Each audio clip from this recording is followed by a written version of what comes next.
This Allen Iverson life in a nutshell. I know I don't do everything right. I'm just like y'all, though. Believe me. I am not supposed to be here. America didn't want me. Wasn't ready.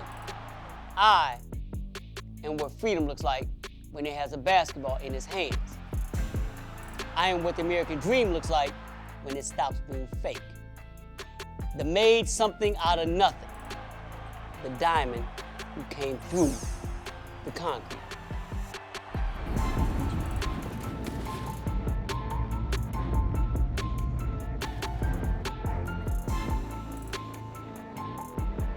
I am both the question and the answer. My sneaker legacy forever told you that. Everything I represented, my shoes defined. Every stereotype, every award, every honor, every life I touched. I am what I am, more than a Reebok tagline. I'm gonna go to war for Philadelphia, man. Every time you throw that ball up, I'm gonna go to war. I'm gonna fight. I am cultured. I am conscious. You're conscious. I am a visionary. I am your vision of everything Black America stands for and white America can't stand at the same time. And people wonder why my first shoe was red, white, and blue. Had the mainstream believing my shoes, putting my poster on their bedroom walls, repping my jersey, was going to taint and damage kids. Still, the questions sold out, while I never did. You can't go through what I go through in my life, but just try. Just try to stick your foot in my shoes, just for 1 minute. I am loyalty. True to a brand and a company in ways no other superstar in sports was. Never saw me pitching any other product during my career. Name another one on this level who could say they did the same. I spoke for me while my sneakers did the talking. What a play by Allen Iverson! Every year dropping jewels, answer after answer after answer. Every commercial dropped for each sneak, the more I was less misunderstood. Shifted the culture again with my answer for MVP, NBA Finals, Ty Lue. Steps over to Ron Lue. The most slept on sneaker in the game. Then I brought Jadakiss, wow, to the game for the fives. America accepted, could approve, my sneaker legacy solidified. When you talk about the greatest players of all time, he's always going to be one of the guys you mention. I beat the odds. I beat the system. Played every game as if it was my last, proving to the world I was built to last. They did everything to get me to change, to become someone and something I wasn't. While they keep telling all these athletes to shut up and dribble, they kept telling me to disappear. But I wouldn't. And eventually, through the things I did in my shoes, my way, America realized it needed me. Raw, authentic, unapologetic me. I was always the answer to the question. I am Allen Iverson. We all are.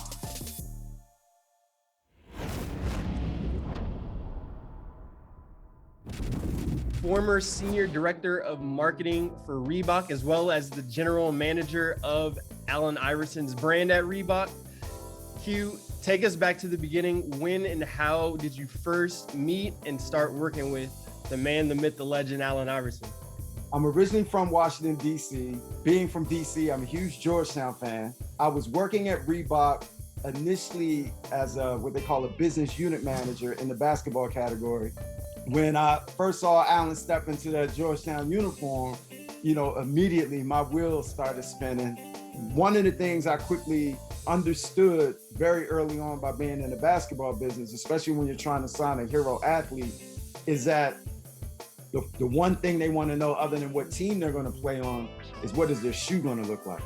And one of the things I used for my advantage at the time, Nike had a reputation of, when they were signing rookies, not really giving rookies their first shoe, especially if you're an exceptional rookie. You wouldn't get your first shoe maybe until the All-Star break, right? Or a little after. And so we wanted to take more of a stance and say, look, we believe in you so much from the beginning. The minute you step into the league, we're gonna have product ready for you. You're gonna have a shoe that you can put on your feet at training camp, blah, blah, blah, blah, blah. March 12th, 1997, Chicago Bulls versus Philadelphia 76ers. Allen Iverson comes out and hits MJ with the in the Reebok question. Where were you watching the game? And, how special was that moment? I was in the arena. There was no secret that MJ was AI's hero for many years. And so we knew that night was going to be special because we knew that Allen wasn't going to back down. So we hit him the first time. I think he was shocked. I know I was shocked when I saw MJ kind of reach at it, and then he set it up again. And then when he made the shot, you'd have thought we won the NBA title. The whole arena just erupted. It was just such a magical, special moment. I think because Michael was his hero, and everyone kept saying, oh, you could be the next MJ, you could be the next MJ. And we all grew up wanting to be like Mike, right? I think he understood in order for him to capture his own audience, he would probably have to be the antithesis of what Mike represented. I would call it the first hip hop basketball sneaker, right? Like he was the one that really embraced hip hop culture. And I never forget when Allen first started, the reason why I started wearing cornrows, we went to South America, I forgot to bring a barber. I forgot to plan for that. I didn't think like, oh, we're gonna be over here for almost a month. His hair's gonna keep growing. And so when he got back and his hair was so long, he was just like, oh, I'm gonna braid it. And I never forget saying to him like, oh man, nah, the NBA would never let you wear cornrows. That won't happen. And he was like, they won't let me. I was like, yeah, no, they won't let you wear cornrows, dog. That's not gonna happen. And I didn't mean it to be a challenge, but I think he took that on as a challenge. Like, I can do what I want, right? And so, but he was like, if anything, Reebok won't let you. And I was like, won't let me. So we kind of had that thing. But then I kept mine because I started recognizing that people were judging him because of his hair. Allen wasn't the first guy to ever wear cornrows, right? So just showing people that it's just a hairstyle, like a fade. It was just that. Like, don't look at the style and assume just because he has cornrows, he's a thug and all this other stuff. Did Iverson's stardom make his shoe its own star? Of course. I mean, and it wasn't even like, to me, it was everything about him. It was a style, the way he played, the speed he played, crossing over Mike his first year, and just that question, how unique it was. Like, it was the perfect storm for Reebok for that shoe to take off. Michael made the game about dunking, about being in the air, and the game being above the rim, and AI took the game below the rim. It was so much more kind of relatable for kids. The handles you were mimicking. He had that commercial with the new move. I was in middle school and doing it the very next day at school. Right. It didn't work, by the way. Maybe that was just my handles, but it didn't work. But it was something that everybody could emulate of all ages. How was he able to stay committed to just one brand throughout a whole career and still reach a mass audience without like selling things all over the place? He only did one brand, but still reached icon status. How did that happen? I mean, a lot of that in my mind has to do with June 6, 2001, game 1 of the NBA Finals against the Lakers. He steps over Tyronn Lue in the answer fours. And, I felt like, that is part of the reason why, he had longevity with Reebok. I know you can touch to, like, Reebok came to him after that and, signed him to the lifetime deal. 3 months after that crossover, they were like, let's rip that one up. So he gets a lifetime deal, and he's had 13 shoes with Reebok when he played, but they've been retroing his stuff ever since. They did an answer 14 even when he was retired. So for them, it's been a 20-plus year partnership that they've been super excited about. How come Reebok, it seems, hasn't been able to, like, really take advantage of that from an athletic standpoint outside of Allen Iverson? They just haven't had anybody in the NBA since that's either hit on all the things he hit on or even is just playing. I mean, they have one current NBA guy in Montrezl Harrell who's on the Lakers, who wears all kinds of stuff every night. But there's nobody with a style of play that kids want to emulate.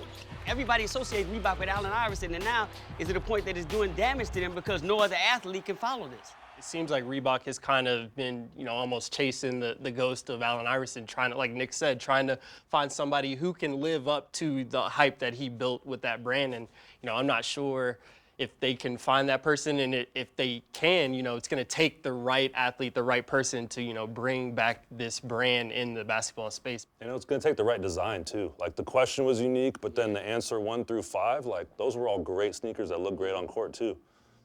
How do you guys just kind of look at the style that he brought off the court and just the impact of that? He just didn't compromise coming from where he came from. And a lot of athletes and a lot of just entertainers, when they get to a certain stature or get to a certain place in their success, they start to co-opt. Black folks get successful, they start to change. He was the one who didn't. And he was comfortable in his own skin and comfortable with the freedom with that. And I think when we look at Allen Iverson, it's impactful because he represents that freedom for us to be us and not have to apologize for anything. Yeah, it was refreshing to see the evolution of Allen Iverson, and especially in the early days. He came in the league, he had a short haircut, he had the bulldog tattoo, the answer tattoo, and then it seems like overnight, he's rocking straight backs. He's got the sleeves all tatted up, and he, allowed guys to do that. He showed them that it was okay. Like you said, guys were doing it, and we're doing it in the hood all the time. Yeah. That was just us, but now he's doing it on his platform. And we have not had an athlete, I don't think, since Muhammad Ali that really was just himself and didn't compromise. And he also took trends that were out there a little bit, but then exploded them to the masses. Yeah. So '97, the NBA was doing throwback uniforms for the 50th anniversary season, but it wasn't until he was on that Slam cover 2 years later that the throwback era actually started.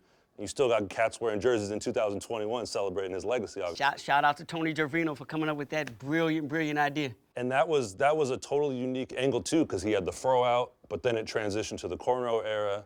All the things that he really stood for, it was just all together appreciated, and it took on a different level. Nice jersey, by the way. You too. My man.